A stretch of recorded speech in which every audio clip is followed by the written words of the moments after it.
we always start the show with our favorite underdogs, but we're going to do things just a smidge differently this week. My favorite underdog on the slate is the Arizona Coyotes. That will be the quote-unquote official underdog. You can track those in the Action Network app. Follow us at Line Change Podcast. The Coyotes are plus 290 in Florida against the Panthers, who are minus 350. The over-under 6.5. This is simply a price play, as it is as almost always when you're playing the Coyotes. They're near 3-1. We know that this team already has punched up really well as a big dog this season. They're exceeding expectations, I think, across the board. No matter who you ask, I think people would say that the Coyotes are having a better season than anyone expected. 13 wins, 17 losses in regulation, of 5 overtime losses for 443 points percentage, which just generally is better than I think what people thought. They were a 65.5 over-under team coming into the year. They might still get there, considering just how bad things get for these teams when they sell off their best players at the trade deadline. But I just trust the Coyotes to always put forth an honest effort. Now, the Coyote, we're going to couch a couple games together here because there's 2 other underdogs who are big, underdogs that I want to kind of group together, because I think that the situation is similar, where it's the Florida Panthers should just not be minus 350 against anybody in the NHL right now. Maybe the Blackhawks at home. I should say.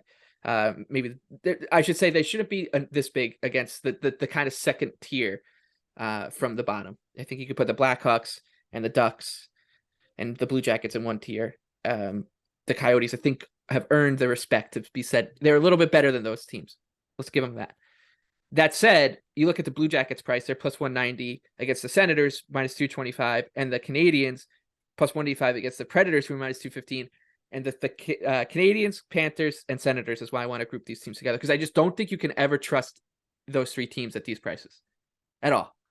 Ottawa's playing better than their record suggests. Sure, they could score, sure, but they are a team full of mistakes, and they're not a great defensive team. We know that the blue line is vulnerable. The Predators are bad. They're just not good. They're mediocre. And then the Florida Panthers, they're 10 points out of a playoff spot.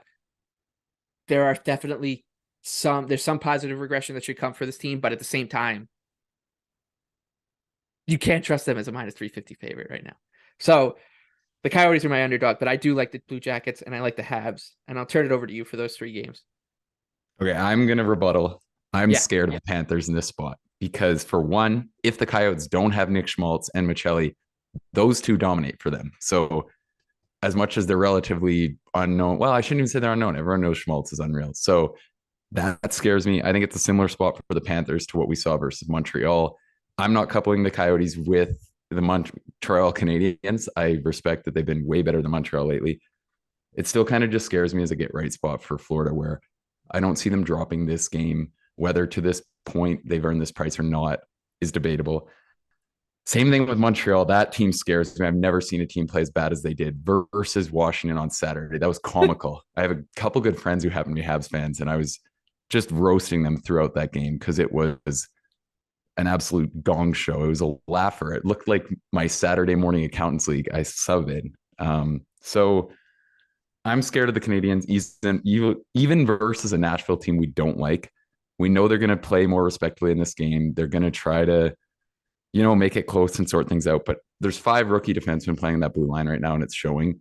And I just think that is scary. And to talk about this tankathon that we are getting into, it's going to be pretty comical down the stretch. So the game that I used some numbers to get into was the Lightning Blackhawks game. So the Hawks are losing 78% of games thus far this season. Tampa, at their price of minus 330 in this game, that's an implied probability of 76%. They win the game. By that, I'd say you could actually make a very easy argument numbers-wise that you could play Tampa at that. I never would. That's not how I play hockey.